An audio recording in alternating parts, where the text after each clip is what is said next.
اگر آپ آئیں گے تو میں آپ کو یقین دلاتا ہوں, ان کو یقین دلاتا ہوں کہ we will hit them hard, even harder than the last time that we did. تو ان کو چاہیے کہ اچھے ہمسائے بننے کی کوشش کریں تاکہ ہمارا جو ہے ریجن میں ایک اسٹیبلٹی آئے اور اس میں ہم بہتری کی طرف جائیں. رائٹ بریگیڈیئر صاحب, بھارتی جنرل نے یہ بھی کہا کہ پرانے سسٹمز کو نئے سسٹمز کے ساتھ تبدیل کرنا ہوگا اور تینوں مسلح افواج میں مطابقت پیدا کرنی ہوگی. کنسیڈرنگ یہ سینرجی کی بات پاکستان میں ہوئی تھی, are they trying to replicate that, لیکن یہ کہنا کہ ہمارا سسٹم پرانا تھا, ہماری بات ٹھیک نہیں تھی, کنسیڈرنگ کہ ان کا بجٹ کیا ہے ڈیفنس کا, ہمارا بجٹ کیا ہے, کنسیڈرنگ ان کا ریسورس کیا ہے, اس اسٹیٹمنٹ کو کیسے دیکھتے ہیں آپ؟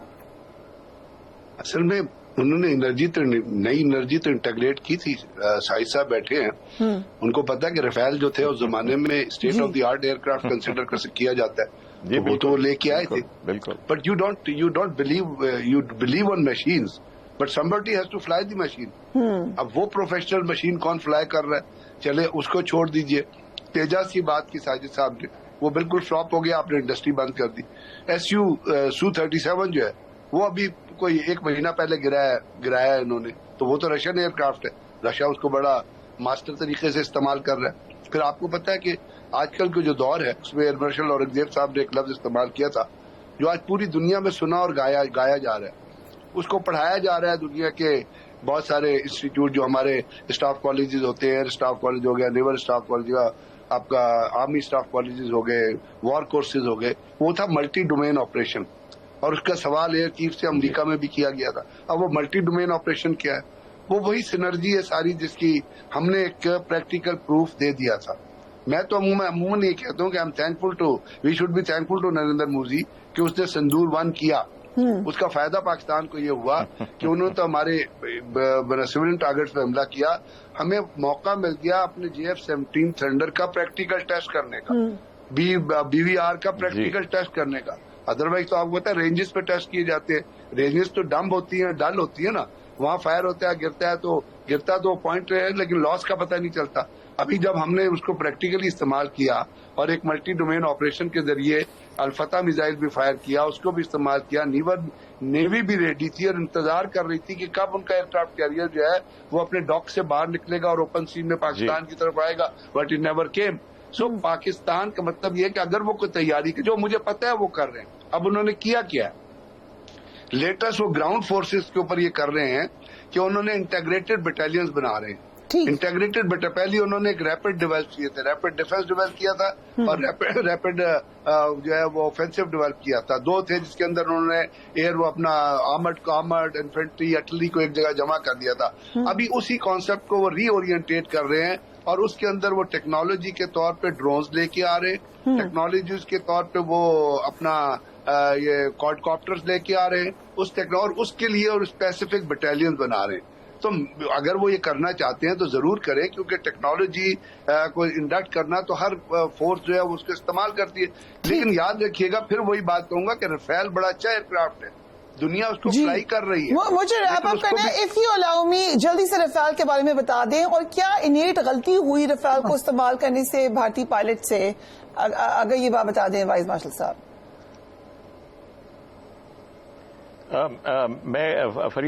میں تو تھوڑا سا پیچھے جاؤں گا. 2019 میں جب ہم نے ابھی نندن کا جہاز گرایا تو انہوں نے کہا کہ یہ MiG-21 بڑا پرانا جہاز ہے. وہ MiG-21 ان کا جس اسکواڈرن سے تھا جو ابھی نندن کا فلائی کر رہا تھا, that was almost 4th generation modified MiG-21. اسی لیے وہ squadron commander OC of the squadron خود آیا تھا فلائی کرنے کے لیے, اس کو لے کے آیا تھا. تو اگین جیسے بڑی ردنفر نے کہا کہ ان کا خیال تھا کہ سامنے جو ہے وہ شاید ان کی وہ ایئر فورس اور ان کی گراؤنڈ فورسز ہو رہی ہیں. ہمارے F-16 they were already in the year, اس لیے وہ جب انہوں نے حرکت کی تو وہ اسٹینڈ آف ویپنز ہوتے ہیں جو 15-20 میل 30 میل بھی جا کے زیادہ بھی ڈسٹینس پہ جا کے گر جاتے ہیں. They hardly came 1 kilometre inside and drop those weapon. اور اس وقت جب ہوا تو کیا کہا تھا مودی نے کہ اگر رافیل ہوتا تو یہ رافیل ہوتا تو ہم یہ کرتے وہ کرتے. ایک ہفتے تو وہ ان کی نظریں اتارتے رہے ہیں, ان کی آرتیاں اتارتے رہے ہیں. اور فریہ وہ جو 01 نمبر تھا جس کے اوپر ناریل پھوڑے گئے تھے وہ بھی گرا ہے اس جنگ میں, اس کو بھی گرایا گیا ہے. اور ایک ہفتہ بھی نہیں اڑ سکے رافیل. مجھے تو اس بات پہ ان کی مطلب ان کے سامنے کمیزریٹ ہی کر سکتی ہوں کہ ایک ہفتہ آپ نے آرتیاں اتاری تھیں اور نظریں اتاری تھیں, سو ایک ہفتہ اڑا ہی لیتے جنگ میں. لیکن چلیں یہ ٹھیک ہے, ہم کہہ سکتے ہیں کہ ناچ نہ جانے جہاز تیرا most probably. Thank you gentleman for being on the program. یقیناً 1 سال ہو گیا ہے پہلگام آپریشن کو. اس 1 سال میں دنیا تبدیل ہو گئی, بھارت کا پروپیگنڈا ایکسپوز ہو گیا, بھارت نے جو جھوٹ بولا وہ ایکسپوز ہو گیا, بھارت نے جو پاکستان کے الزامات لگائے وہ ایکسپوز ہو گئے, بھارت نے جہاں جہاں پر اوور ایسٹیمیٹ کیا اپنے آپ کو وہ ایکسپوز ہو گیا. اور بہت بڑا ہاتھ اس میں پاکستان کی رسپانسبل اسٹیٹ کا ہے, جنہوں نے ریسٹرین دکھایا, مگر جب وقت آیا تو سیسا پلائی دیوار بن کے کھڑے ہوئے اور پاکستان کی طرف دیکھنے والی ہر میلی نظر کو نہ صرف گرایا بلکہ ان کو مزہ بھی چکھایا. Do take care of yourself. اللہ حافظ.